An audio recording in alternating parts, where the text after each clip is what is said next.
అయితే మిమ్మల్ని లలిత అని పిలవాలా, జయలలిత అని పిలవాలా, జల అని పిలవాలా? జల. మీరేమో బావ అని పిలిచేవారు. ఐటమ్ సాంగ్ చేసినా కూడా క్లాసికల్ మిక్స్ అవుతుంది అందులో.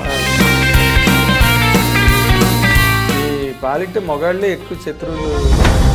మీ నాన్నగారు కూడా మిమ్మల్ని చాలా సైడ్ ట్రాక్ చేశారని నేను వినివ్వండి, ఏమనుకోకండి. జయలలితని తప్పుతావ పట్టిస్తున్నదే వాళ్ళ నాన్న. పెళ్ళే కానివ్వలేదు అనుకోండి. ముందు చెయ్యండి అన్న ఇలాగ అంటున్నారు, మరి స్విమ్ సూట్ వేసుకోమంటున్నారు, చిన్న చిన్న డ్రెస్ చెయ్యమ్మా పర్లేదు. చెయ్యాలి, డబ్బు సంపాదించాలి, ఇంటికి తీసుకురావాలి. అప్పుడు అంత ఆలోచన కూడా లేదు నాకు. చిన్నప్పటి నుంచి ఇలాగ స్కూల్ గుండెలకు అద్దుకొని ఎవరు చూస్తారా అని తలెత్తకుండా వెళ్ళిన ఫ్యామిలీ, తలెత్తకుండా వెళ్ళిన అమ్మాయిని మొత్తం అన్నీ. ఈ రెండింటికి మధ్య మీ మానసిక స్థితి ఎలా ఉండేదండి? నా గురించి ఫ్యామిలీ వచ్చేసింది, వాళ్ళందరినీ బతికించాలి. అసలు నాకు అర్థం కాలేదండి, ఒక ఆడపిల్ల జీవితం మీద 14 మంది డిపెండ్ అయిపోయి, అందులో అన్నదమ్ములు కూడా. ఎప్పుడు ఇలా ఉండాలి, చెయ్యి ఇలా ఉండకూడదు. అదే మీకు మైనస్ పాయింట్ అయింది. అయ్యుండొచ్చు కదా, అయింది కూడా. కాంతారావు గారికి నేనే హెల్ప్ చేశాను. నేను హెల్ప్ చేయడం స్టార్ట్ చేసిన తర్వాత చిరంజీవి గారికి, రజనీకాంత్ గారికి తెలిసి ఆయనకి FDలు వేశారు. చిరంజీవి గారు ఒక గొప్ప మాట అంటారు ఎప్పుడు కూడా, వాళ్ళతో ఫోటో దిగి నా గురించి చెప్పారు, ఈ అమ్మాయి వృత్తి వేరు ప్రవృత్తి వేరు, తను చేసే వేషాలకి తను చేసే సేవా కార్యక్రమాలకి అసలు పొంతనే ఉండదు. మేము ఏదైనా చిన్న సహాయం చేసి పెద్ద పబ్లిసిటీ ఇచ్చుకుంటాము, ఆ అమ్మాయి అలా కాదని కాంప్లిమెంట్ ఇచ్చారు. పట్టం కట్టుకోవాల్సినంత కాంప్లిమెంట్. గ్రేట్ అండి. సినిమా అయిపోగానే ఉన్న డబ్బుని నేను ప్రొడ్యూసర్ దగ్గరికి వెళ్ళి, అయిపోయింది కదా నా డేటు, డబ్బు ఇవ్వండి అంటే, ఎక్కడ డబ్బు, మీ నాన్న తీసుకెళ్ళిపోయినాడుగా మధ్యలో అనేవారు. ఆయనకి అన్నీ ఉండివ్వండి విలాసాలన్నీ. అయ్యో, మళ్ళీ జన్మలో కొరటల్సి నాకు కడుపుని పుట్టాలి అన్నంత గొప్ప, అసలు అంతకన్నా అల్టిమేట్ స్టేట్మెంట్ ఇవ్వడం ఒక ఆడదానికి. జయలలిత, వాంపు జయలలితలో మీకు ఏం కనిపించిందండి స్పీకర్ ఇవ్వడానికి అన్నప్పుడు, జయలలిత చీరకట్టులో నాకు అమ్మతనం కనిపించింది. నేను ఇద్దరిని చూశానండి, బాలు గారు, SP బాలసుబ్రహ్మణ్యం గారు, మీరు డైరెక్ట్ గా మీడియాలో ధైర్యంగా, yes I'm a social drinker,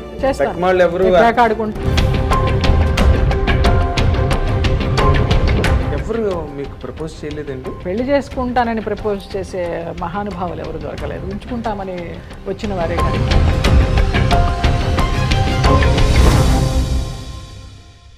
welcome to our dear audience of I dream. ఇప్పుడు మనతో పాటు స్టూడియోలో ఉన్న గెస్ట్, చాలా ప్రత్యేకతలు ఉన్న గెస్ట్. ఆవిడ ప్రఖ్యాత నాట్య కళాకారిణి ఒక పక్క కళారంగం వైపుకి వెళ్తే, మరోవైపు సినిమా రంగం వైపు వస్తే బోరింగ్ పాపగా మొత్తం ప్రపంచానికి, మాస్ జనాలకి సుపరిచితమైన, చాలా లాంగ్ కెరీర్ ఉన్న గొప్ప నటి. ఆవిడ పేరు జయలలిత గారు. ఆవిడ ఇప్పుడు ప్రస్తుతం మనతో పాటు స్టూడియోలో ఉన్నారు. వెల్కమ్ అండి. Welcome to I dream. Thank you. అయితే మిమ్మల్ని లలిత అని పిలవాలా, జయలలిత అని పిలవాలా, జల అని పిలవాలా? జల బాగా గుర్తుంది. రాళ్ళపల్లి గారు పిలిచేవారు మా బావ. అవును, జల. మీరేమో బావ అని పిలిచేవారు. అని పిలిచేదాన్ని. అవును, గుడ్. చాలా సంతోషంగా, చాలా గుర్తులు ఉన్నాయి మీవి నాకు. ఎందుకంటే మొట్టమొదట మీరు మెడ్రాస్లో ఉన్న టైంలో మేము ఆంధ్రజ్యోతిలో జ్యోతి చిత్రాన్ని లీడింగ్ మ్యాగజైన్లో ఫస్ట్ లేక్ ఏరియాలో మీ ఇంటికి వచ్చి నేను మిమ్మల్ని ఇంటర్వ్యూ చేశాను. అప్పటి నుంచి మీరు నాకు బాగా పరిచయం. తర్వాత హైదరాబాద్ వచ్చిన తర్వాత ఎన్ నెంబర్ ఆఫ్ షూటింగ్స్, మీరు లేని సినిమావే లేదు దాదాపు అప్పట్లో ఒక టైం పీరియడ్లో. హైదరాబాద్ వచ్చిన తర్వాత కన్నా చెన్నైలో ఉండి హైదరాబాద్ వచ్చి చేసిన షూటింగ్స్ చాలా ఎక్కువ. అంటే టిల్ 94, 95, 96 ఆ టైం వరకు. అప్పటి వరకు ఇంకా మెడ్రాస్, ఇంకా 2000 నుంచి కొంచెం కొంచెం తగ్గుతూ వచ్చింది. 2003 ఎప్పుడైతే షిఫ్ట్ అయినానో మళ్ళీ AVS గారి సినిమా ఓరి నీ ప్రేమ బంగారం గారి దగ్గర నుంచి అలాగా కొంచెం పుంజుకున్నారు మీరు. కానీ మొదట్లో మీరు ఇండస్ట్రీలోకి వచ్చిన తర్వాత మీ కెరీర్ కిక్ స్టార్ట్ అంత పవర్ఫుల్గా జరగలేదని నాకు అనిపిస్తుంది. కిక్ స్టార్ట్ పవర్ఫుల్గా జరిగే సినిమాలకే వచ్చాను, కానీ ఆ క్యారెక్టర్లన్నీ పక్కకి వెళ్ళిపోయాయి, సైడ్ లైన్ అయిపోయి ఇంకోళ్ళు వచ్చి ఆ ప్లేస్లో. అవును, అంటే గతంలో కూడా మనకున్న ఈ భానుమతి గారు చేయవలసిన క్యారెక్టర్ సావిత్రి గారు చేయడం, షావు గారు జానకి గారు చేయవలసిన క్యారెక్టర్ ఏమో సావిత్రి గారు దేవదాసులో చేయడం, అవును ఇవన్నీ మనకి పరిపాటిగానే ఉన్నాయి ఇండస్ట్రీలో. కానీ చాలా నాకు యాప్ట్ అయ్యేవన్నీ అలా వచ్చి వెళ్ళిపోయినాయి. అది మరి నా దురదృష్టమా వాళ్ళ అదృష్టమా తెలియదు. ఒక్కసారి ఇన్నాళ్ళ ఈ కెరీర్ 40 ఏళ్ల కెరీర్ కనుక వెనక్కి వెళ్ళి ఒకసారి చూస్తే మీ దానిలో అదృష్ట దురదృష్టాలు ఎక్కువ ప్లే చేసాయని అనిపిస్తుంది మీకు? ఎస్, దురదృష్టమే ఎక్కువ ప్లే చేసింది. అవునా? అదృష్టం కంటే కూడా దురదృష్టం ఎక్కువ ప్లే చేసింది. అంటే పెద్ద నేనేదో టాలెంటెడ్ గొప్ప డాన్సర్ అని చెప్పడం కాదు, నాకెందుకు రాలేదు అని అనుకుంటే దురదృష్టమే. టాలెంట్తో పాటు లక్ కూడా తోడవ్వాలి. ఆ లక్ నాకు చాలా తక్కువ, లక్కుపాళ్ళు తక్కువ. అవును. లేకపోతే నిజంగా ఇప్పుడు నాకు ఎప్పుడు అనిపిస్తుంటుంది సినిమా ఇండస్ట్రీలో ఒక జ్యోతిలక్ష్మి గారికి ఒక జయలలిత గారికి వాళ్ళు they are more than heroine material అని. అంటే వాళ్ళందరూ కూడా జయమాలిని కానీ సిల్క్ స్మిత్ కానీ వాళ్ళు ఎవరు కాదు. అవును అవును. జ్యోతిలక్ష్మి గారు చాలా మ్యాగ్నెటిక్ పర్సనాలిటీ, చాలా అందగతే ఆవిడ. వాళ్ళందరికంటే కూడా నాకు ఎల్వి జయలక్ష్మి గారు. ఎల్వి జయలక్ష్మి గారు అది వేరు. She is a classic dancer. Classic dancer. ఆవిడ ఎప్పుడు అంతస్తుల సినిమాలో ఒక్క సీన్ చిన్నది కొంచెం సెక్సీగా ఉండేటట్టుగా మాస్ చేశారు కానీ బట్ తక్కువన్నీ భరతనాట్యాలే ఆవిడ చేసినవన్నీ దాదాపు. అలా ఇష్టం నాకు అస్సలు. కొంచెం ఒక్కటి కూడా రాలేదు అలాగా. ఒక్క స్వయం కృషిలో మాత్రం లాస్ట్లో క్లైమాక్స్లో క్లాసికల్ సాంగ్. బట్ చిరంజీవి గారికి చరణ్ రాజు గారికి ఫైట్, ఆ ఫైట్ మీదకి వెళ్తుంది కానీ ఆడియన్స్ దృష్టి నా సాంగ్ మీద. కానీ ఇప్పుడు ఈ గ్యాప్ ఉంది చూసారా, అంటే మీ డిజర్వింగ్ ఎబిలిటీ అండ్ జరిగింది, ఈ రెండిటికి మధ్య మీ మానసిక స్థితి ఎలా ఉండేదండి? ఎందుకంటే అవకాశాలు వచ్చేవి ఒక పక్కన జారిపోతూ, ఇంకో పక్కనేమో ఇష్టం లేనివి చేస్తూ లేదా సూట్ కానివి చేస్తూ, ఈ రెండింటి మధ్య మీ మానసిక స్థితి? ఎందుకంటే మీరు చాలా సున్నితమైన మనిషి బేసిక్గా. అంత మెచ్యూర్డ్ కాదు మానసిక స్థితి, ఆ నలిగిపోవడాలు అవి ఏమీ తెలియదు. ఒకటే మైండ్లో పెట్టుకున్నాను, నా గురించి ఫ్యామిలీ వచ్చేసింది, వాళ్ళందరినీ బతికించాలి. సో నాకు అనుకున్న క్యారెక్టర్లు రాలేదు, పోయినాయి. వచ్చిన క్యారెక్టర్లతో తృప్తి పడుతూ చేసుకుంటూ వెళదాము. అప్పుడు నాకు ఒక అడ్వైజర్ కానీ గాడ్ ఫాదర్ కానీ ఎవరు లేరు. కొంచెం వెయిట్ చేయమా మంచి క్యారెక్టర్, అందరూ హీరోయిన్ మెటీరియల్ అనేవారే కానీ హీరోయిన్గా ఎవరు ఇవ్వలేదు, వ్యాంప్గానే ఇచ్చారు. సరే ఏది ఇస్తే దాన్నే నేను సంతోషంగా స్వీకరిస్తూ చేసుకుంటూ వెళ్ళాను. కానీ ఇష్టం ఉన్నా లేకపోయినా నా అభిమానులు కూడా చాలామంది ఇంత హోమ్లీ ఫేస్ వ్యాంప్ ఎలాగిస్తారమ్మా డైరెక్టర్ గారు మీకంటే, నాకు వ్యాంప్ ఎక్స్ప్రెషన్ పలకదు, అసలు పలకదు. ఐటమ్ సాంగ్ చేసినా కూడా క్లాసికల్ మిక్స్ అవుతుంది అందులో. జనాలు ఎలా ఆదరించారో తెలియదు మరి. అది ఒక రకంగా అదృష్టమా ఒక రకంగా దురదృష్టమా తెలియదు. మొత్తానికి అలాగా కంటిన్యూ అవుతూ వచ్చాను. అంటే మీరు ఇందాక చెప్పిన దానిలోనే మీరు సంతృప్తిగానే చేశాను అన్న మాట వెనకాతలు ఇంకో బలమైన మాట ఉంది. అంటే ఇంతమంది 14 మంది నమ్ముకుని వచ్చారు. అసలు నాకు అర్థం కాలేదండి, ఒక ఆడపిల్ల జీవితం మీద ఒక 14 మంది డిపెండ్ అయిపోయి, అందులో అన్నదమ్ములు కూడా, ఎవరైనా ఎక్కడైనా అన్నదమ్ములు కష్టపడి ఆడపిల్లల్ని సెక్యూర్ చేస్తారు. మీ ఇంట్లో అంత రివర్స్ ఏంటండి అసలు? ఎప్పుడు నాకు అర్థం కాదు. చిన్నప్పటి నుంచి కూడా 6వ సంవత్సరం నుంచి నేను డాన్స్ ప్రోగ్రామ్స్ ఇస్తూ, నేను అక్క చల్లా సిస్టర్స్ లాగా ఎర్న్ చేస్తూనే ఉన్నాము. డిగ్రీ అయిన తర్వాత ఆంధ్రనాట్యం కోసమని ఇక్కడికి వచ్చాను. ఆ ఆంధ్రనాట్యం నేర్చుకునేటప్పుడు నాన్న వచ్చి ఫ్రెండ్స్ సినిమా తీస్తున్నారు, హీరోయిన్ క్లాసికల్ డాన్సర్ కావాలని తీసుకెళ్ళడము.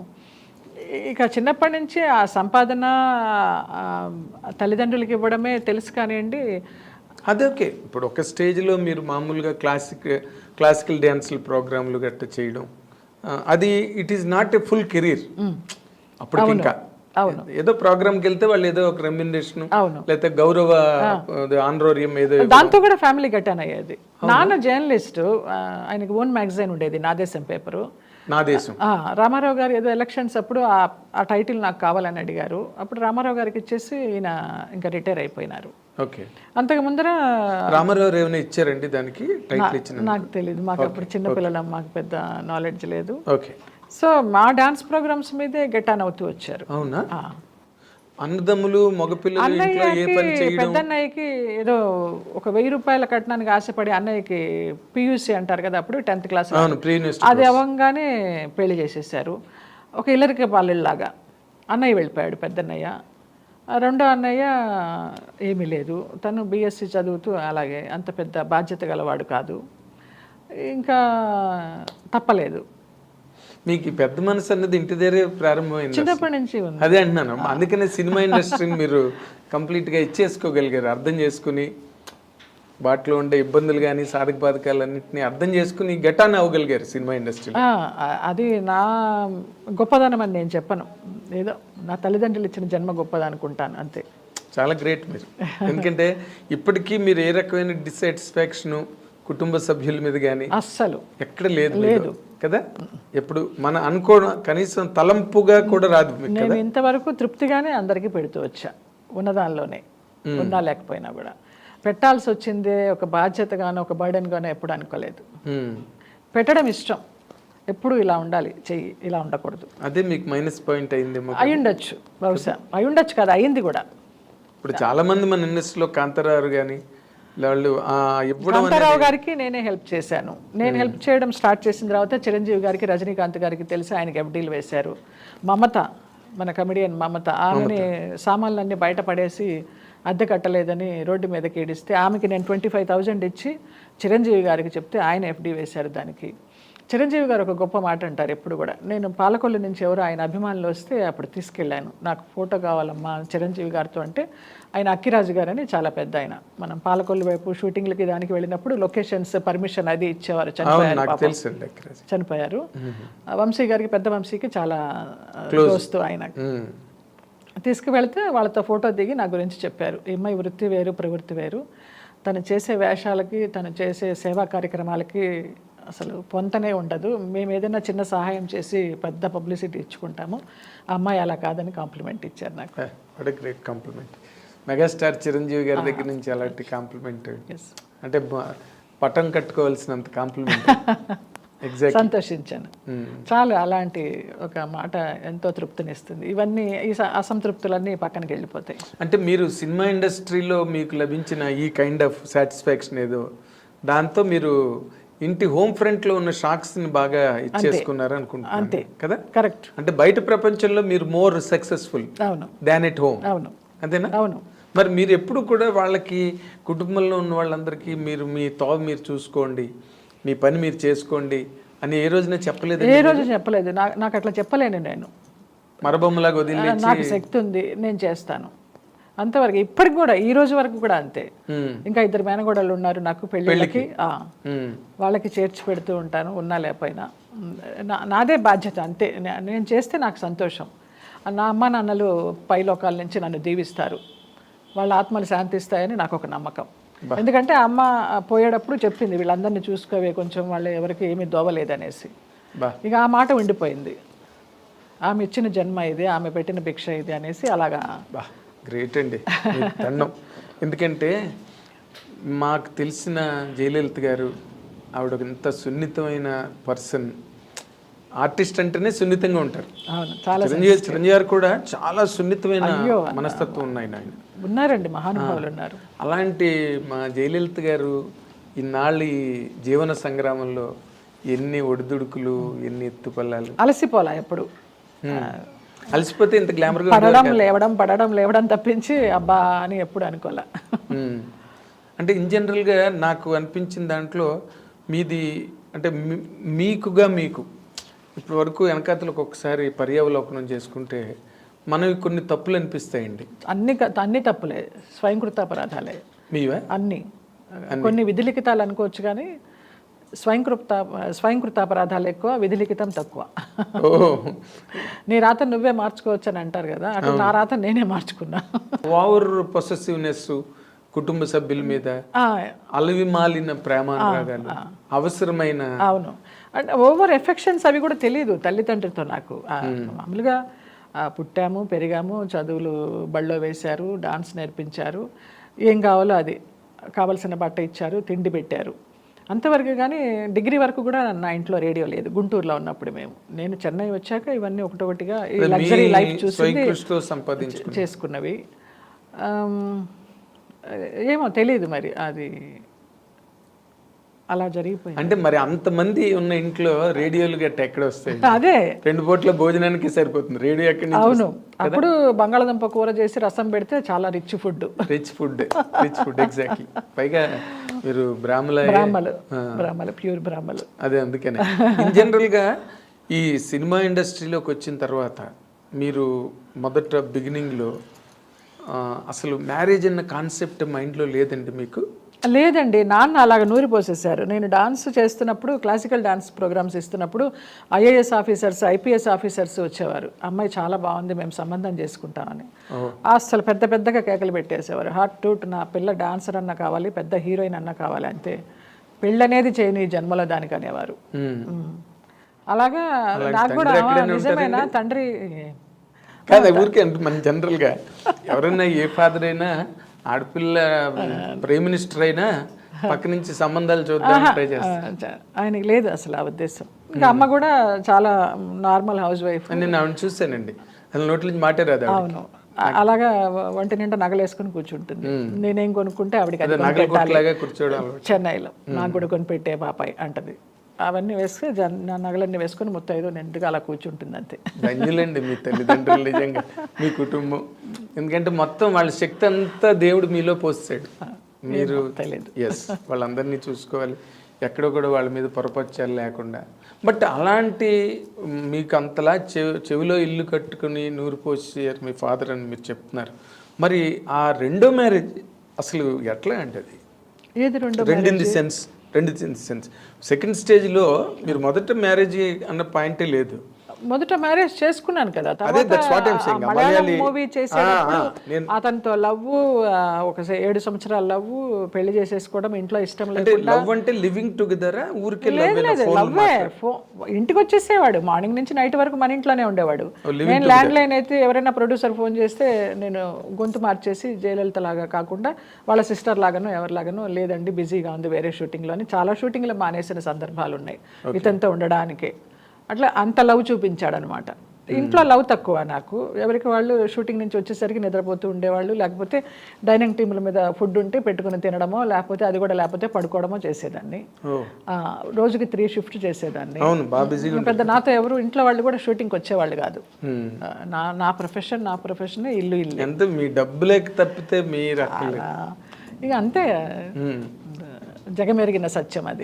అంటే మీరు లివింగ్ టుగెదర్ అండి? మ్యారేజ్ లేదు, మ్యారేజ్ చేసుకున్నాం చోటానికరమ్మ ఆలయం అని కొచ్చిన్లో. చాలా 7 ఏళ్ల లవ్ తర్వాత లవ్ లో ఉన్నప్పుడు చాలా మంది పెద్దలు చెప్తూ వచ్చారు. చలపతిరావు గారు కానీ, గోపాలకృష్ణ గారు కూడా మీకు చెప్పడం నాకు తెలుసు. నేను అబద్ధం చెప్పా ఆయనకి, గోపాలకృష్ణ గారికి. కేరళలో షూటింగ్ అని చెప్పి వెళ్ళి పెళ్లి చేసుకున్నాను. నేను పెళ్లి చేసుకుని వచ్చిన తర్వాత తిరుపతిలో షూటింగ్ మాది. ఏదో నేను, కిన్నెర, గోపాలకృష్ణ గారు, శారద గారు, పరిచయమా ఏదో పేరు, దాని పేరు. ఆ సినిమా అప్పుడు ముక్కు పగిలిపోయింది. ఏమైందన్నారు. అప్పుడు కొట్టడం కూడా స్టార్ట్ చేశాడు మా ఆయన. అయితే ఫేషియల్ చేయించుకోవడానికి వెళ్ళాను గురువుగారు బ్యూటీ పార్లర్కి. అమ్మాయి గోరేదో తగిలిందని చెప్పా. అబద్ధం చెప్తున్నావు కదా అన్నారు. అప్పుడు ఏసీకి వచ్చి ఇక కూర్చుని ఆయన మీద పడి ఏడుస్తా కూర్చున్నా. ఇది జరుగుతుంది గురువుగారు అని. నేను చెప్పానా వద్దని. వాడు దొంగకోళ్ళు పట్టే మొహంలా ఉన్నాడు. ఎందుకు అలాగా తొందరపడ్డావు, ఇప్పుడు సినిమాలు కూడా పోయినాయి, నీ క్యారెక్టర్లు ఎవరెవరికో వెళ్ళిపోతున్నాయి అనేసి ఆయన బాధపడ్డారు. అవును, వాళ్ళు పరుచూరు బ్రదర్స్, ముఖ్యంగా గోపాలకృష్ణ గారు, అయ్యో గురువుగారు టైంలో ఆయన ఒక దాన్ని ఏమంటారు, ఒక బడిలాగా మిమ్మల్ని అందరినీ కాపాడుకున్నారు. నిజంగా శారద గారికి క్యారెక్టర్లు రాసిన, మీకు రాసిన, శివపార్వతి గారికి రాసిన, ఆయన చాలా తాపత్రయపడ్డేవారు. మళ్ళీ నిన్ను ఒక శారదలాగా చేయాలి నాకు అనేసి. కానీ మనకి రాసి ఉండాలి కదా ఆయన మాటలు. అప్పటికే ప్రొడ్యూసర్స్ చాలా మంది మాటలు వినడం కూడా మానేశారు. వాళ్ళ ఇష్టం, హీరోలే క్యారెక్టర్స్ అయిపోయింది, మారిపోయింది. వాళ్ళు ట్రెండ్ ఉన్నంత కాలం వాళ్ళు రూల్ చేశారు. అసలు ఎంత చెప్తే అంత వాళ్ళు. అవును, తర్వాత ఆ టైం దాటిపోయింది. ఇప్పుడు ఆ మ్యారేజ్ ఎప్పుడైతే అలాగా ప్రాబ్లం వచ్చిందో, మీరు అంటే గతంలో సావిత్రి గారికి కూడా జమినీ గణేష్ని చేసుకోవద్దని రామారావు, నాగేశ్వరరావు, చాలా మంది, నాగిరెడ్డి గారు, చక్రపాణి గారు లాంటి వాళ్ళు కూడా చెప్పారంట. కాకపోతే అదృష్టం ఏంటంటే మీరు మరీ సావిత్రి గారి రేంజ్కి వెళ్ళిపోలేదు. అదే అలాంటి ఒక డెస్పరేట్ మూమెంట్స్ ఏమైనా వచ్చేయండి? ఏం లేదు అస్సలు. అసలు కుంగిపోవడం కానీ ఏంటి లైఫ్ ఇలాగ అనుకున్నాను ఇలాగైందని చచ్చిపోవాలనే ఆలోచన కానీ ఎప్పుడు రాలేదు. బతికి చూపిద్దామనేసి. అదే ఆవిడ డ్రింకింగ్ కూడా రిసర్చ్ అయిపోయారు సావిత్రి గారు. చాలా దారుణమైన ఆవిడకి పిల్లలు ఉండి వాళ్ళ సపోర్ట్ లేక అలాగైపోయినారు. నాకు భగవంతుడి దయ వల్ల పిల్లలు ఎవరు లేరు కాబట్టి నాకు నేనే నిలదొక్కుని నేనే కంట్రోల్ చేసుకున్నా. అదేలేండి.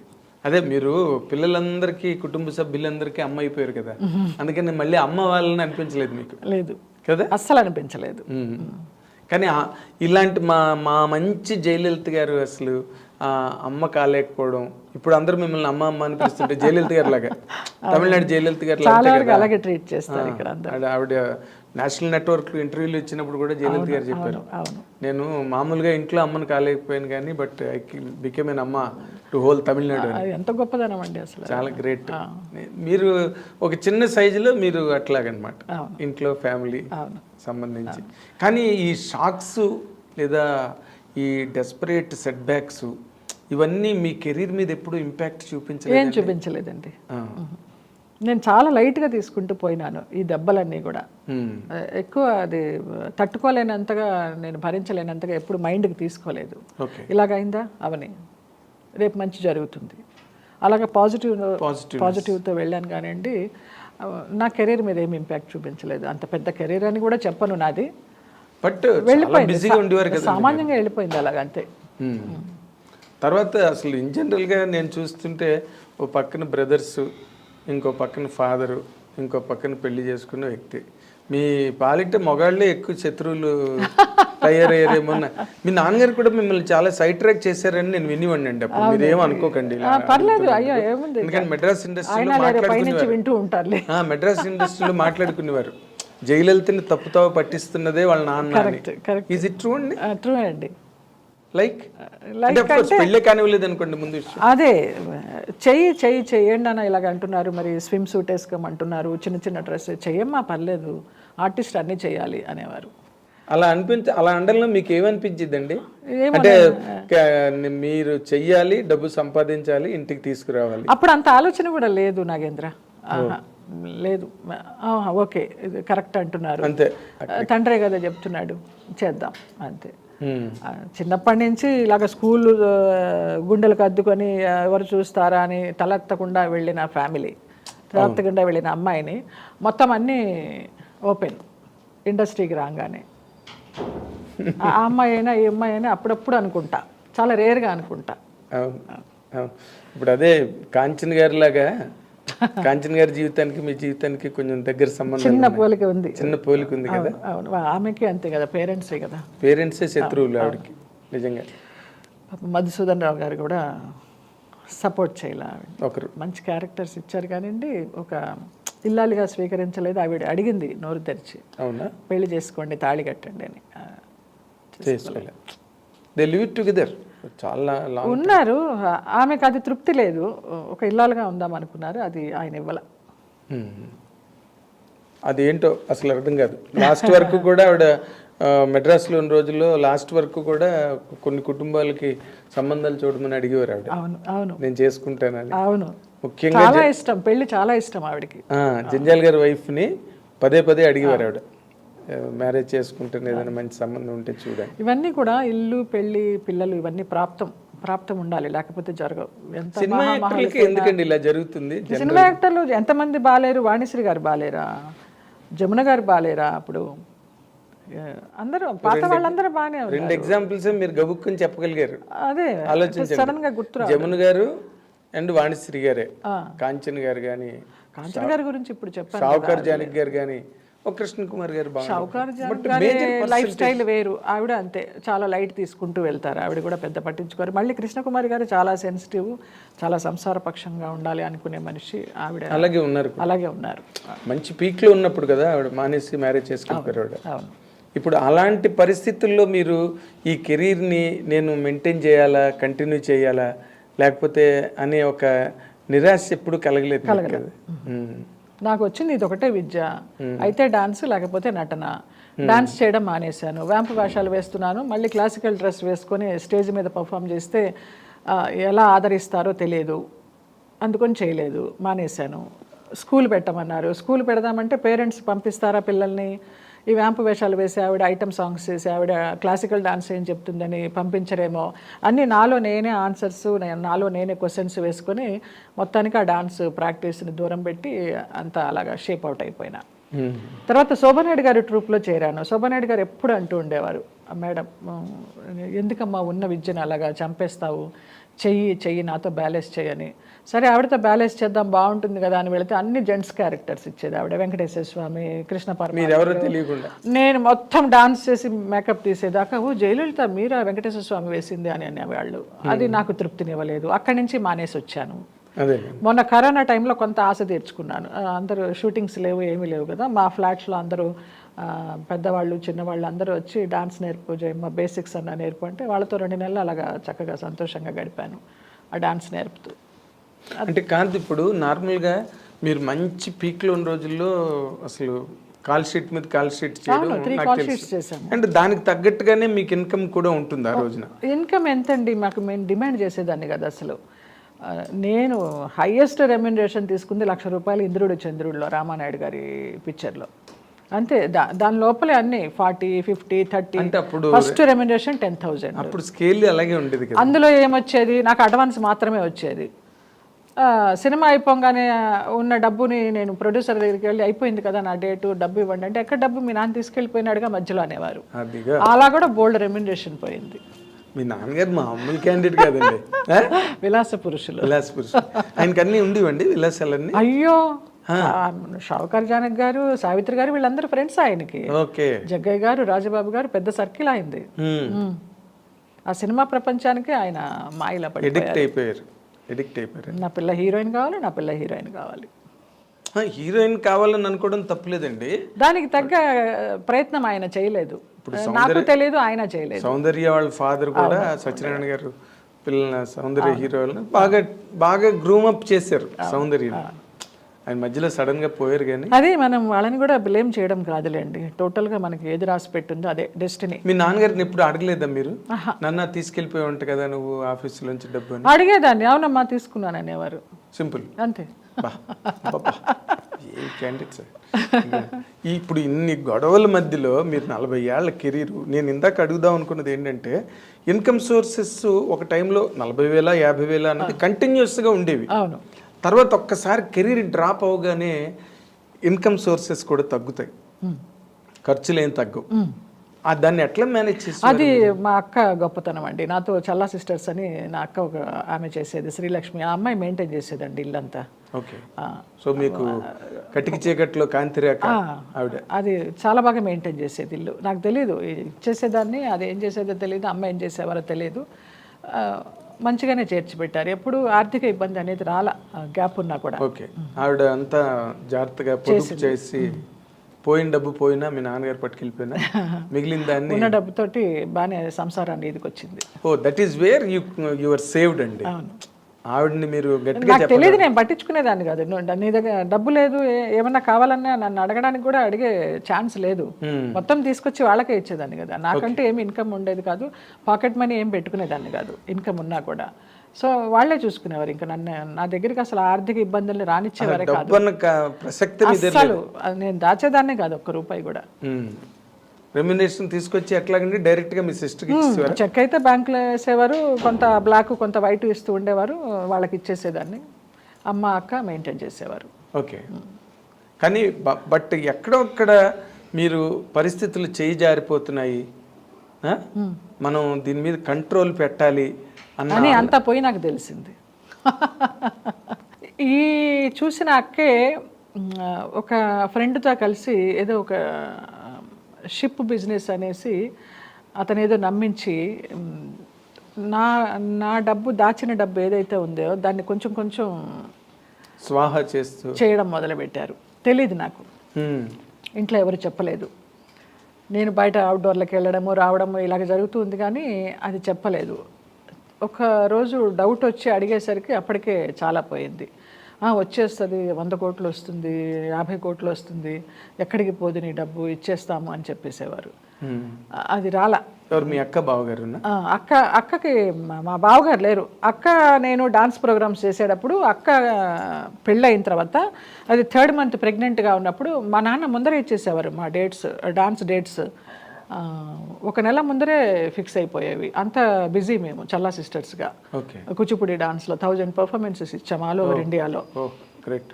అప్పుడు ఇది కడుపుతో ఉన్నప్పుడు ఏదో డేట్ ఫిక్స్ అయిపోయింది, డాన్స్ చేయమన్నారు. మా బావేమో డాన్స్ చేయడానికి వీల్లేదు, ఇలా ప్రెగ్నెంట్ మొదటి నెలలు, అది మన అబార్షన్ అయితే నేను ఒప్పుకోను అనేసి.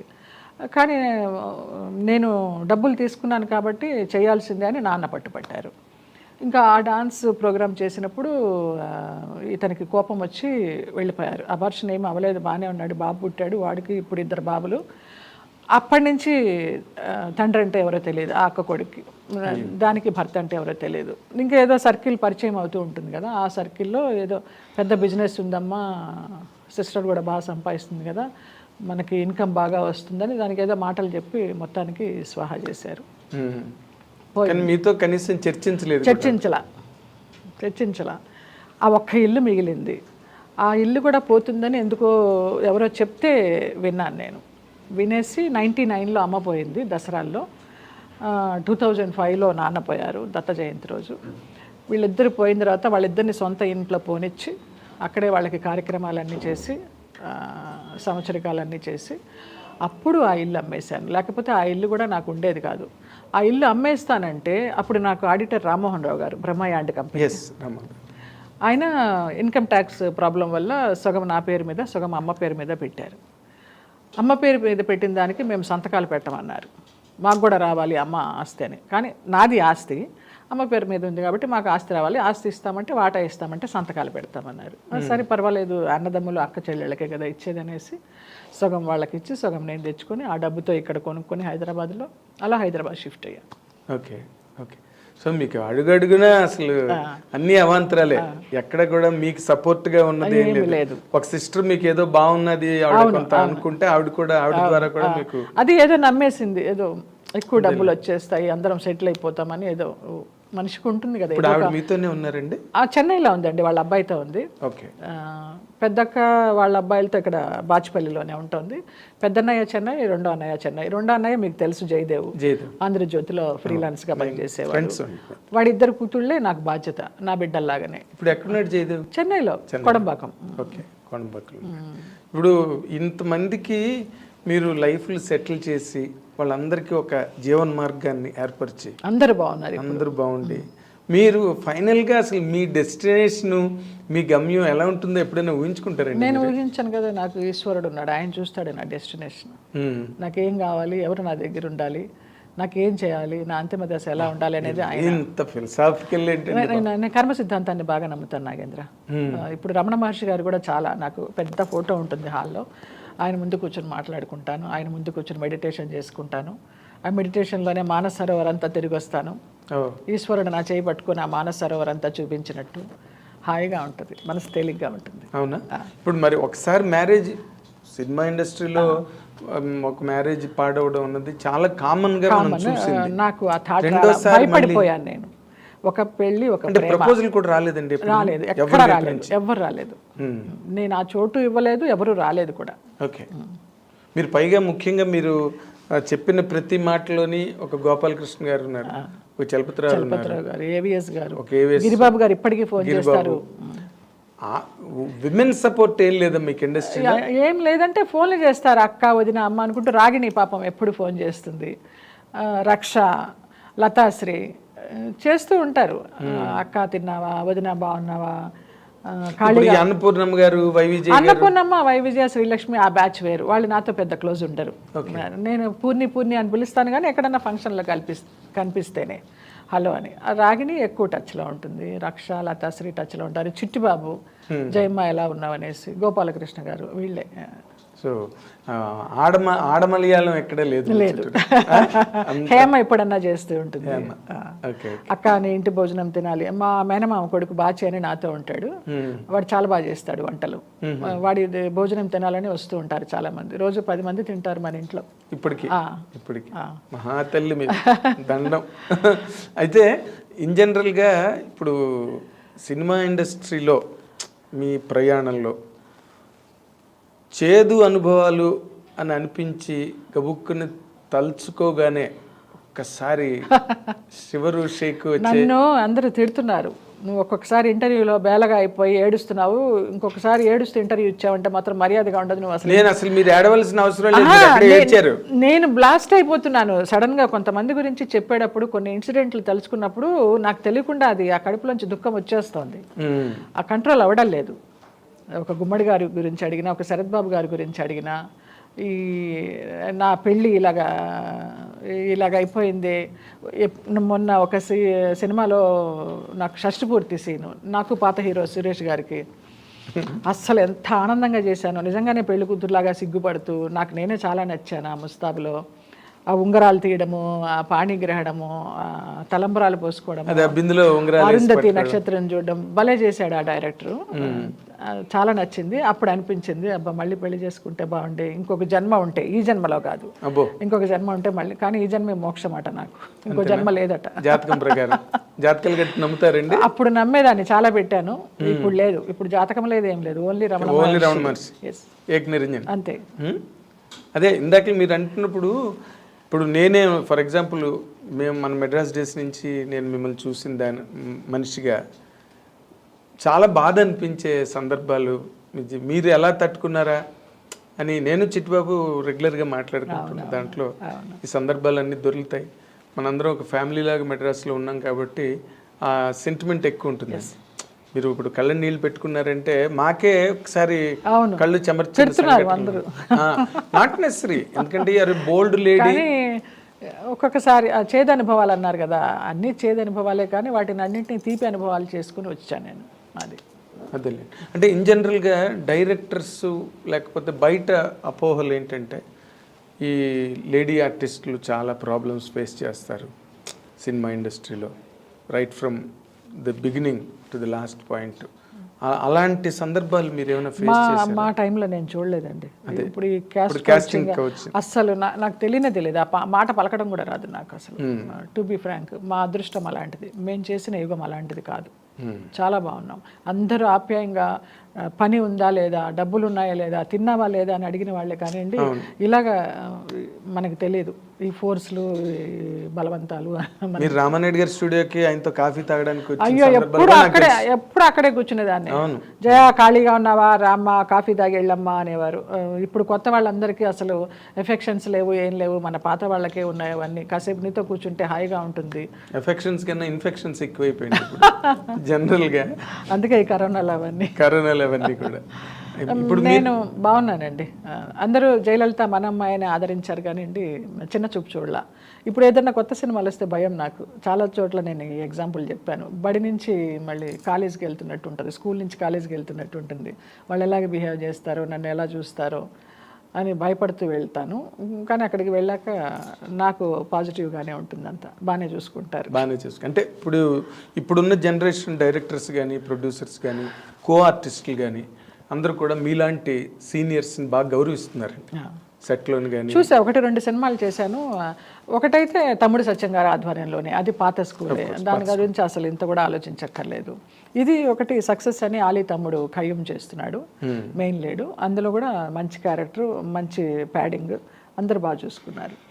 ఓకే, ఇప్పుడు జనరల్గా మొన్న మీరు ఒక స్టేట్మెంట్ ఇచ్చి మళ్ళీ జన్మలో కొరటల్సి నాకు కడుపును పుట్టాలి అన్నంత గొప్ప, అసలు అంతకన్నా అల్టిమేట్ స్టేట్మెంట్ ఇవ్వడం ఒక ఆడదానికి ఇంకా అంతకన్నా లేదు. ఒక స్త్రీమూర్తి మనస్ఫూర్తిగా అనుకున్నా నేను.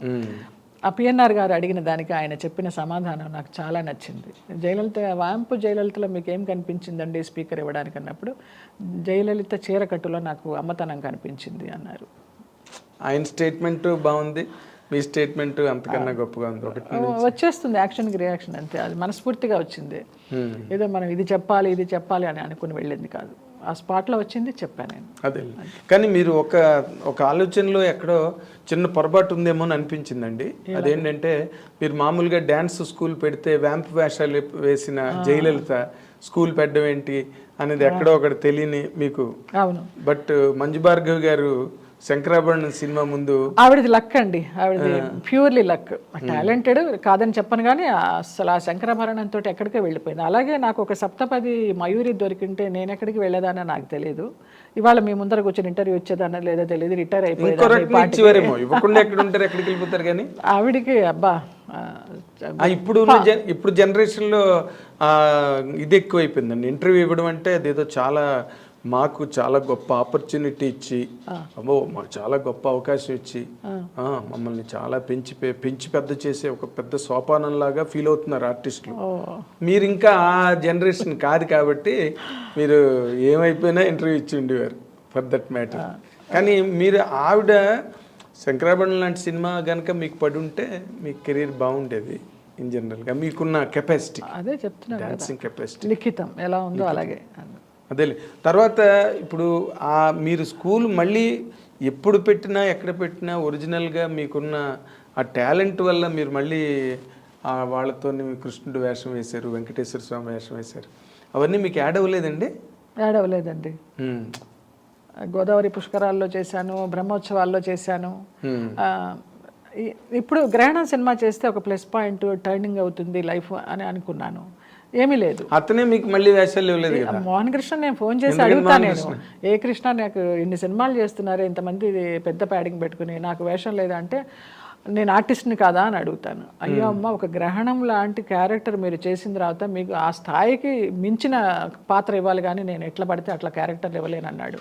ఇక నేను కామ్ అయిపోయినా. కరెక్టే కదా, ఒక రకంగా నవ్వాలా ఏడవాలా తెలియదు. ఓ పక్కన పొగినట్టు ఉంది, ఇంకో పక్కన అవకాశం రాలేదు.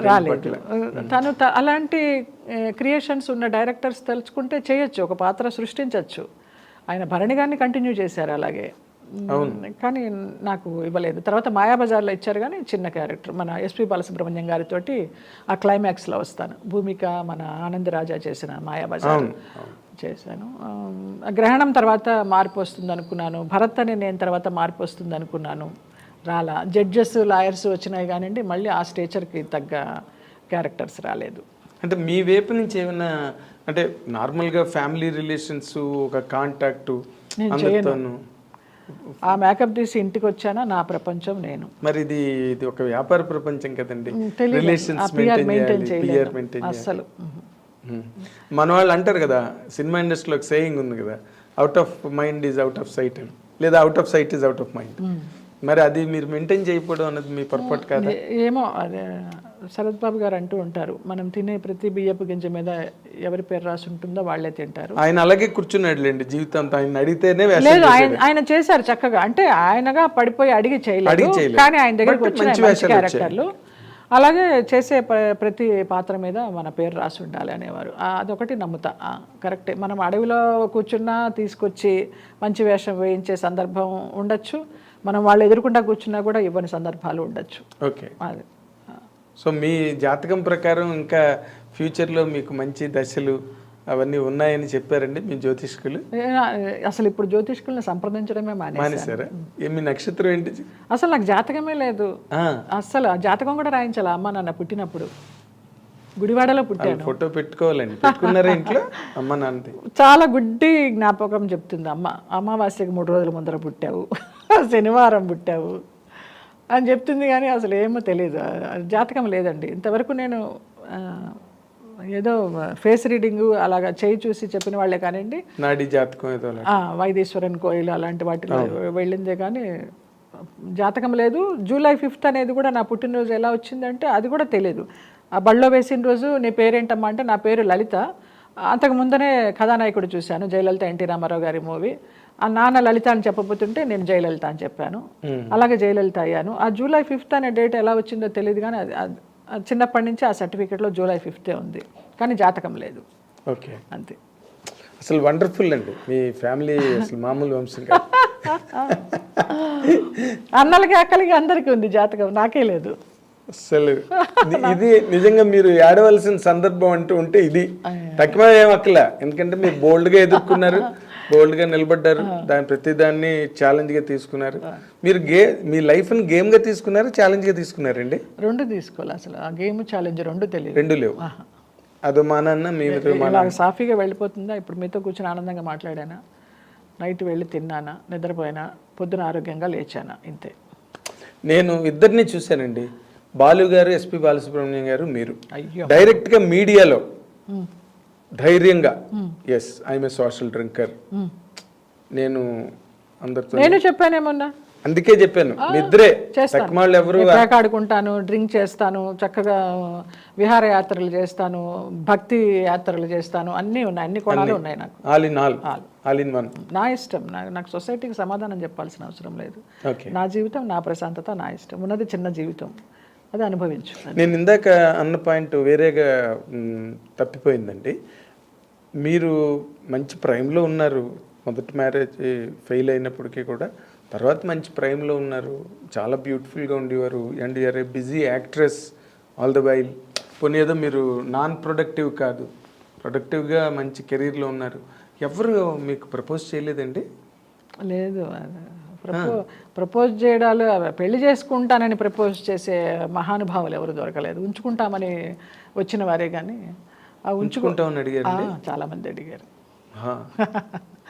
ఉంచుకోవడాలు నాకు వద్దు నాయన, మీరే ఉంచుకోండి, నన్ను ఇలా వదిలేయండి అని చెప్పాను. Okay okay. సో ప్రతి దాన్ని మీరు ఎంత న్యూట్రల్గా, ఎంత వేదాంతపరంగా తీసుకుని ఈ లైఫ్ని, అంటే మీ జీవితం దగ్గర నుంచి ఎవరైనా ఈ రోజున మీ తోటి నటినట్లు కానీ నూతన తరం కానీ నేర్చుకోవాలంటే ఏం నేర్చుకోవాలండి? నేను ఎవరిని నేర్చుకోమని చెప్పనండి, నేను ఎవరికి రోల్ మోడల్ కాదు. మీరు ఒక రకంగా రోల్ మోడలే, మీరు కాదన్నా కూడా. ఎలా అంటే ఎన్ని షాక్స్ వచ్చినా, ఎన్ని సెట్ బ్యాక్స్ వచ్చినా, ఎన్ని ఇబ్బందులు ఎదురైనా కూడా మీరు స్టడ్ ఫాస్ట్గా, రాక్ స్టడీగా కెరీర్లో నిలబడ్డారు. ఈ రోజున మీరు ఏదో ఒక శక్తి నన్ను నిలబెట్టింది నాగేంద్ర, నాకుగా నేను నిలబడాల. అది నేను చేసుకున్న పుణ్యమా, పూర్వజన్మ సుకృతమా, నా మంచితనమా ఏదే తెలియదు నాకు. అందరూ బాగుండాలి, అందులో నేను ఉండాలని అనుకునే మనిషిని. నాకున్నా లేకపోయినా, ఉంటే ₹1 దానం చేస్తాను, లేకపోతే ఒక ముద్ద పెట్టి పంపిస్తాను, భోజనం అన్నా చేసి వెళ్ళండి అని. అది నాకు జన్మతః నా తల్లిదండ్రి నేర్పిన సంస్కారం, అంతే. అదొకటి నాకు నేర్పించారు వాళ్ళు. కానీ ఇప్పటికి కూడా తల్లిదండ్రులను తలుచుకుని, అయ్యో, వాళ్ళకి ప్రతి సంవత్సరం వాళ్ళకి ఆబ్దికాలు పెడతాను.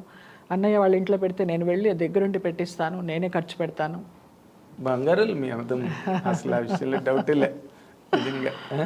అయితే నన్నిది అదేనండి, ఇందాక మీరు అన్నమాటకి నాకే మనసు చిక్కుమనిపించింది. ఇది ఉంచుకుంటామని అడిగారు. అవును అవును. అది అలాంటి రిలేషన్స్లో మీరు ఎక్కడైనా నలిగారండి? నేను నలగలేదండి అస్సలు. చాలా అదృష్టవంతురాలి నేను నలగలేదు. దూరంగా ఉన్నారు. నాకు తల్లిదండ్రులు పెద్ద ఎంకరేజ్ చేయాలి, ఈ పెళ్ళి అయిపోయింది కదా, నీకు తోడు కావాలి కమ్మా, ఇంకో పెళ్లి చేసుకో అని. నాకు ఆలోచన రాలేదు. వాళ్ళు ఎందుకు చెప్తారు, మీకు తోడు ఉంటే మళ్ళీ వాళ్ళు ఎక్కడ దూరం అయిపోతారు? అలాంటి వ్యక్తి తారసపడలేదు, ఇంకా ఆలోచన లేదు మైండ్లో. సో అన్నిటికీ దూరంగా ఒక ఘనీభవించిన పదార్థంలా అలా ఎలా ఉండగలుగుతున్నారండి? ప్రశాంతంగా ఉన్నాను, ప్రశాంతంగా. చాలా గ్రేట్. ఇప్పుడు ఈ టీవీ సీరియల్స్లోకి వచ్చిన తర్వాత మళ్ళీ కొంచెం మీరు కలివిడిగా ఉన్నాను. ఇప్పుడు టీవీ సీరియల్స్ కూడా ఏమి లేవండి, అన్ని మానేసేసాను, ఏం చేయడల్లా. ప్రేమంత మధురం 3 yearsగా చేశాను, ఇప్పుడు అది కూడా మానేశాను. ఇంకా రెగ్యులర్ సీరియల్స్ వచ్చినా ఒప్పుకునే ఇదిలో లేను, చాకరీ చేయలేను, చాలా టెన్షన్ అది. ఏదైనా గెస్ట్గా అన్నపూర్ణ వాళ్ళు పిలుస్తూ ఉంటారు త్రినయనిలో, నాకు చాలా హాయిగా అనిపిస్తుంది, ఆ సెట్ పాజిటివ్గా అనిపిస్తుంది, అక్కడికి వెళ్తాను. వాళ్ళదే మావారి మాస్టర్ ఉంది, అక్కడ పనిచేస్తాను. గెస్ట్ ఇప్పుడైనా రెమ్యూనరేషన్ ఏమైనా పెంచారా, లేకపోతే వాళ్ళు ఏముండదు, నేను చాలా రీజనబుల్గా అడుగుతాను. సినిమా అయితే పర్ డే ఎంత, సీరియల్ అయితే పర్ డే ఎంత, వాళ్ళు సంతోషంగానే ఇస్తారు. అమ్మ అంత నాకు కొంచెం తగ్గించండి అమ్మ అని ఎవరు అడగరు. అంటే తగ్గించేలాగా నేను మాట్లాడను, అంత హైలో అడగను, నాకు ఏది కావాలో అదే అడుగుతాను. ఎందుకంటే ఇవాళ రేపు టీవీ సీరియల్స్లో యాక్ట్ చేసేవాళ్ళు మామూలుగా చిన్న 1-2 సీరియల్స్లో వచ్చిన వాళ్ళే చాలా డిమాండ్ చేస్తున్నారు. నేను చూస్తున్నా నా కళ్ళ ముందర, మా పిల్లలందరూ పనిచేస్తూ ఉంటారు కదా, అసలు ఏం మాట్లాడతారో వాళ్ళు, అసలు ఇంత కూడా మొహమాటం లేకుండా కాస్ట్యూమ్స్ ఇవ్వండి, ఏదన్నా మంచి అకేషను అంటే మాకు కాస్ట్యూమ్స్ ఇవ్వండి, మేము కొనుక్కోం అంటారు, డిమాండ్ చేసి తీసుకుంటారు. అవును, ఇచ్చేవాళ్ళు కూడా ఛానల్ వాళ్ళు కొంతమందికి అలాగే ఇస్తున్నారు. అంటే మరి ఇంకా తప్పనిసరి పరిస్థితులు కదండి, ప్రొడ్యూసర్ అవాయిడ్ చేస్తారు. నేను ఎప్పుడు అలాగా డిమాండ్ చేయలేదు. మీరు ఎవరిని డిమాండ్ చేయలేదు, అందుకే అడిగాను ప్రత్యేకంగా. ఇప్పుడైనా అడుగుతున్నారా, లేకపోతే ఇప్పుడు కూడా వాళ్ళు ఏం లేదు, రీజనబుల్ అమౌంట్సే. పోన్లేండి, సంతోషం. ఇదొక్కటి ఇప్పటి వరకు మీరు మాట్లాడిన దానిలో సంతోషం కలిగించే విషయం ఇదొకటి. ఏంటంటే నేను అడుగుతున్నాను నాకు ఇంత కావాలి అని అడుగుతున్నాను. లేదు, నేను అడిగేది జీవితం మీకు బాగానే నేర్పిందండి. అవునా? మరి లేకపోతే ఇంతవరకు వచ్చి మీరు అడగడం వరకు వచ్చారంటే కారుల్లో తిరిగిన మా జయలలిత గారు ఇప్పుడు ఆటోల్లో తిరగడం, అసలు నోరెత్తి అడగడం తెలియని జయలలిత గారు నాకు ఇంత కావాలని అడగడం, ఇదంతా మాకు చాలా ఒక విచిత్రంగా. లావిష్ లైఫ్ చూశాను, లో లైఫ్ చూశాను. అంటే మరీ అంత అంటే రోజు గడవని పరిస్థితులు ఏమైనా చూసారు? రాలా.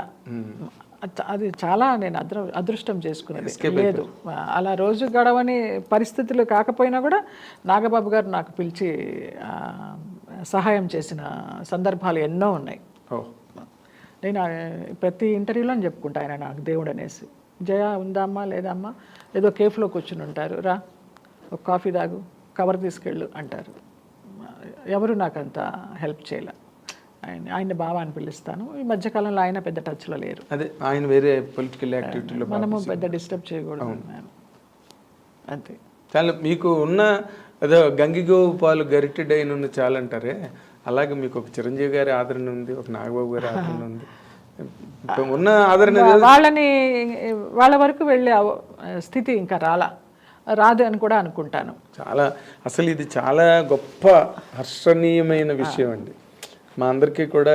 ఎందుకంటే మిమ్మల్ని మొదటి నుంచి చూసిన వాళ్ళుగా మాకు కూడా కొంచెం గర్వంగా ఉంది ఈ క్షణం. మీ అందరి ఆశీస్సులు, అందరి అభిమానాలే ఇలాగ ఈ రోజున ఇలాగ నిలబెట్టాయి అంటే, నన్ను ఇలాగ మీ ముందర కూర్చోబెట్టాయంటే ప్రేక్షక దేవుళ్ళు, మీడియా వారు. నేను ఒక జర్నలిజం ఫ్యామిలీ నుంచి వచ్చిన అమ్మాయిని. ఎస్. నేను అందుకే మీ జీవితం రాబోయే రోజుల్లో మీరు ఒక బ్యాడ్ మెమరీగా మిగలలేదు మాకు. సావిత్రి గారు అలాగా ఆవిడ సినిమాలు చూసి ఆవిడ జీవితం అలాగైందని బాధ అనిపిస్తుంది. శారద గారు కూడా ఆవిడ మ్యారీడ్ లైఫ్ కూడా, ఆవిడ ఆర్టిస్ట్గా ప్రొఫెషనల్గా గెలిచారు కానివ్వండి, ఇంట్లో పర్సనల్గా గెలవలేదు. ఆవిడ ఎంత ఫైట్. మలయాళంలో 100 సినిమాలు యాక్ట్ చేసిన మహానటి, మామూలు ఆవిడ కాదు. మహానుభావులు వాళ్ళందరూ దేవతల దేవుళ్ళే నాకు, పాత వాళ్ళందరూ. అదే మీరు దేవతలు దేవుళ్ళు వాళ్ళందరూ మీకు, మీరు ఒక్కరే అందరికీ దేవతలు దేవుళ్ళ కనిపిస్తారు ఇంటర్వ్యూలు చూసిన తర్వాత. ఎందుకంటే చిన్న చిన్న నిరాశలకి, చిన్నపాటి సెట్ బ్యాక్లకే సూసైడ్లు చేసుకుని చచ్చిపోతున్నారు టీవీ ఆర్టిస్టులు. తల్లిదండ్రులకి ఎంత బాధ కదా అసలు చిన్న వాటికి అనమాట. ఏదో లవ్ ఫెయిల్ అయిందని ఏదైనా మంచి చెప్పపోయినా కూడా వాళ్ళకి అది చెడులాగానే అనిపిస్తుంది. చాలా సెన్సిటివ్ అయిపోయారు జనరేషన్. భయపడుతున్నారు ఇప్పుడు జనరేషన్. ఏమన్నా అంటానికి తల్లిదండ్రులే పిల్లల్ని ఏమన్నా అంటానికి భయపడుతున్నారు. ఆ దుస్థితి రాకూడదు. కానీ మీలాగా బోల్డ్గా నిలబడడం రావాలి. అది చిన్నదేదో జరిగిందని ఈ మధ్య రోజుల్లో చాలా మంది టీవీ ఆర్టిస్టులు చచ్చిపోవడం మనం చూసామండి. ఏదో లవ్ ఫెయిల్ అని, లేకపోతే ఏదో మిస్అండర్స్టాండింగ్స్ లేకపోతే కెరీర్ నిలబెట్టుకోలేకపోవడం, ఇవన్నీ అంతే. దేవుడు ఎవరికి ఏది రాసి పెట్టి ఉంటే అదే. సో మీకు రాబోయే రోజుల్లో ఇప్పుడున్న రాతని మార్చి ఇంకా చాలా గొప్ప రాత రాసి మా జయలలిత గారు ఇంకా కలకళలాడుతూ కలకాలం మంచి ఇలా కాకుండా ఇలాగే చెయ్యి ఉండేటట్టుగా, అదే నా కోరిక. ఆరోగ్యంగా ఉండాలి, 10 మందికి పెట్టే శక్తి ఉండాలి, మంచి వేషాలు మళ్ళీ మీరు చెయ్యాలి, రావాలి. ఇష్టమే సినిమాల్లో మంచి వేషాలు, మంచి అమ్మలు. కానీ మీరు చిన్నది మెయింటైన్ చేయకుండా మీరు మరి అడగంది అమ్మైనా పెట్టదని సామెత ఊరికే తెలియదు నాగేంద్ర. ఇప్పుడు తెలియదంటే కుదరదండి. తెలియదంటే ఎట్లా? నేను ఈ ఒక్క విషయంలో మాత్రం మీతో నేను వాదిస్తా. తెలియదంటే ఎలా కుదురుతుందండి? మనం ఉన్నది సినిమా ఇండస్ట్రీలో, ఎవరి పనుల్లో వాళ్ళు బిజీగా ఉంటారు. ప్రతి వాళ్ళకు ఒక పిఆర్. నాకు సీరియల్లో వేసే ఒక కొడుకు విజయ్ అనేసి, వాడు ఒకసారి అమ్మ ఆఫీసులకు తీసుకెళ్తాను, నాకు 4-5 తెలుసు మంచి డైరెక్టర్లని 4-5 ఆఫీసులకు తిప్పాడు నన్ను. వాళ్ళంతా ఆశ్చర్యంగా చూసారు, కానీ ఈవిడ ఆఫీస్కి వచ్చింది ఏంటని ఒకళ్ళు కూడా ఛాన్స్ ఇవ్వలా. మీరు ఆఫీసులకు వెళ్ళినా కూడా ఆఫీసులకి వెళ్ళక్కర్లేదండి. మీకన్నా ఒక మేనేజర్ కనిపిస్తే ఏమన్నా వాళ్ళకి ఐడియా ఉంటుందేమో. మీరు అమాయకులే, అతను మరీ అమాయకుడు. ఇప్పుడు మీరు నార్మల్ గా ఒక మేనేజర్ ని మీకు ఇండస్ట్రీలో తెలియని వాళ్ళు ఎవరున్నారు? ఈ రోజు వరకు నాకు మేనేజర్ అంటే ఏంటో తెలియదు. అది ఇప్పుడు నేర్చుకోవాలి కొన్ని. మీరు బిఏ రోమన్ వైలియర్ రోమ్ అని కొన్ని తెలుసుకోండి. కూడా తెలియదు నాకు. మరి రోమ్ తెలుగు మహాసామ్రాజ్యంలో మీడియం ఉన్నప్పుడు రామానుజన్ ఉండాలి. పాస్ అయినాను BA ఎకనామిక్స్. ఇప్పుడు మనం హైదరాబాద్ లో ఉన్నాం, హైదరాబాద్ తగ్గట్టుగా ఉండాలి. అనకాపల్లిలో ఉన్నప్పుడు అనకాపల్లిలో ఏంటి 2003లో వచ్చాను, ఇవాళ ఏంటి ఇది 2023, 20 సంవత్సరాలు అయింది వచ్చి, ఏమీ నేర్చుకోలేదు. చాలా మీరు కూడా బంగారమే, మామూలు బంగారం కాదు. అందుకని అవన్నీ కొన్ని చిన్న చిన్న ఏర్పాట్లు, చిన్న చిన్నవి, పెద్దవి మార్చేసుకుని మీరు కారు వేసుకున్నది అని ప్రతి ఆఫీస్ అది అక్కర్లేదు. కానీ ఒక చిన్న ప్రయత్నం వాళ్ళకి ఇప్పుడు ఇంటర్వ్యూలు అసలు ఎవరి నెంబర్లు తెలియవు ముందు. నాకు మీకు మాట చెప్తున్నానండి, రుద్రంకోటే ఉంది, మీరు దాని గురించి ప్రమోషన్లకు ఇంటర్వ్యూలకు వెళ్తున్నారా లేదా? ఇంటర్వ్యూలకు వెళ్తున్నాను, ఎక్కని ఆఫీస్ లేదు, దిగని ఆఫీస్ లేదు. అది ఎందుకు వెళ్తున్నారు? అందరికీ తెలియాలి. ఇది బాగుంది. సినిమా రిలీజ్ ముందు సక్సెస్ మీట్ ప్రీ రిలీజ్ ఈవెంట్లని పెడతారు. ఎందుకు ఇలాంటి సినిమా ఒకటి వస్తున్నది అని పబ్లిక్ కి తెలియాలి. దీనిలో ఎన్ని బాధలు ఉన్నాయని నాకు ఇప్పుడే తెలిసింది నాయన. ఒక కాలంలో చెన్నైలో ఉన్నప్పుడు డిస్ట్రిబ్యూషన్ చేశాను ఆ పెళ్లి సినిమా, తమిళ్లో అవల్ వరవాళ్ళ, అలాగా అది కూడా లాస్ అయినాను. కానీ ఇది కోటరంకృష్ణ గారు చేసిన పెళ్లి పెళ్లి నేను తమిళ్లో అవల్ వరవాళ్ళని అది డిస్ట్రిబ్యూషన్ చేశాను. ఆ మూవీలో నేను యాక్ట్ చేశాను, పెళ్లిలో చేశాను, తమిళ్లో చేశాను. ఓకే. తర్వాత ఈ సినిమా చేయడం ఒక ఎత్తు అయితే, దీన్ని బయటకు తీసుకురావడానికి ఇంత ప్రొసీజర్ ఉందా అనేసి, ఇది ఏంటి ఒక తల్లి గర్భంతో ఉన్నప్పుడు ఆ 9 నెలలు మోసి ఆ బిడ్డ ఈజీ డెలివరీ అయినాక ఎలా ఉంటుందో అంత బాధ ఉంది, అంత కష్టం ఉంది. కాకపోతే ఇది కామన్ మినిమం ప్రోగ్రామ్ అండి, అంటే కామన్ మినిమం అన్నమాట. అసలు నాకేదో గాబరాగా గజిబిజిగా ఉంది, ఇంటర్వ్యూలకి వెళ్ళడము, మాట్లాడడము అంతా మళ్ళీ కొత్తగా ఉంది, అలవాట్లేదు కదా, పోయింది. కాకపోతే మీరు ఉన్నారని, ఎందుకంటే కొంతమంది ప్రెస్ మీట్లు పెట్టి ఇంటర్వ్యూలు ఇస్తుంటారు. ఎందుకు మేము మంచి వేషాలు ఇస్తే చేస్తాం, అలా చేద్దాం అనుకుంటున్నాం, మా డైరెక్టర్ మమ్మల్ని ప్రోత్సహించాడు అని ఇలాగేవో చెప్తుంటారండి. ఎందుకంటే అది 10 మంది దృష్టిలో పడాలని, దట్ ఈస్ నెసెసిటీ, కరెక్ట్, తెలుసు, అవసరం. అది కూడా లేకుండా మనం ఇంట్లో కూర్చుంటాము, మన ఎవరు పిలవలేదు అనుకుంటే అఫ్ కోర్స్ మీకు అలాంటి లేవు, కానీ ఎవరిని బ్లేమ్ చేయాలి, పిలవలేదని. బట్ మీలాంటి వాళ్ళు సక్సెస్ఫుల్ గా ఉన్నారనుకోండి, మీరు సంపాదించే సంపాదన మీకు కాకపోయినా 10 మందికి ఉపయోగపడుతుంది. నా ఉద్దేశం అదే. అందుకని బిజీగా ఉండండి, అందరూ బాగుండాలని, అందుకని బిజీగా ఉండండి, శక్తి కావాలి నాకు అనేసి, అందుకని బిజీగా ఉండండి. మా సినిమా ఇండస్ట్రీలో నిర్మాతలు, దర్శకులు, నటీనటులు అందరినీ కూడా నేను మీ తరఫున, మా ఐ డ్రీమ్ తరఫున కూడా రిక్వెస్ట్ చేస్తున్నా. Thank you so much. ఎందుకంటే మీరు చెప్పాను కదా, మీకేమీ పెద్ద ఏదో మహాయితో పెగతావుతారు, లేకపోతే ఒక పుణ్యక్షేత్రానికి వెళ్తారు, దానికి ఎంత ఖర్చు అవుతుంది, బట్ దానివల్ల ఎక్కువగా మేజర్ సొసైటీకి హెల్ప్ అవుతుంది అన్నదే నిజం. ఇష్టం, సేవా కార్యక్రమం ఇష్టం, కానీ పోగొట్టుకున్నాను కాబట్టి ఇప్పుడు కొంచెం తగ్గించాను. భోజనం వరకు అదే నా జీవితం మీకు బాగానే నేర్పింది. ఇందాక అన్నది అదే. చాలా సంతోషం. మా అమాయకురాలు జయలలిత గారి తెలివితేటలు నేర్చుకుని చక్కగా మా టెంపర్ సినిమాలో పూరి జగన్నాథ్ డైలాగ్ రాశారు, జీవితం ఎవరిని వదలదు, అందరి సరదా తీర్చేస్తుంది. అవును అవును, మంచి డైలాగ్. అది సినిమా ఇండస్ట్రీలో ఎంతమందికో వర్తించింది లాస్ట్ 20-25 ఇయర్స్లో నేను చూసిన వాళ్ళలో. సో అలా కాకుండా మీరు ఇప్పటికీ కూడా అన్నిట్లోంచి, అంటే చూసారా, ఆ నిప్పు కణికలో మొత్తం బయటకు వచ్చిన ఒక బంగారం లాగా మీరు చక్కగా అలాగే ఉన్నారు. అలాగే ఉండాలి లైఫ్ అంతా కూడా. మీకు భగవంతుడు, మీరు నమ్మిన ఆ రమణ మహర్షి మీకు అన్ని ఆయురారోగ్య ఐశ్వర్యాలు ఇచ్చి చక్కగా ఆత్మస్థైర్యాన్ని ఇంకా పెంచి అందరికీ మీరు ఒక నీడను కల్పించే ఒక కల్పవృక్షంలాగా, కల్పతరువులాగా ఉండాలని చెప్పి కోరుకుంటూ, దిస్ ఈజ్ వాట్ మా జయలలిత గారితో ఇంటర్వ్యూ విశేషాలు. And let us wish her all the very best in coming days from our I Dream side. Thank you అండి. Thank you so much Nagendra.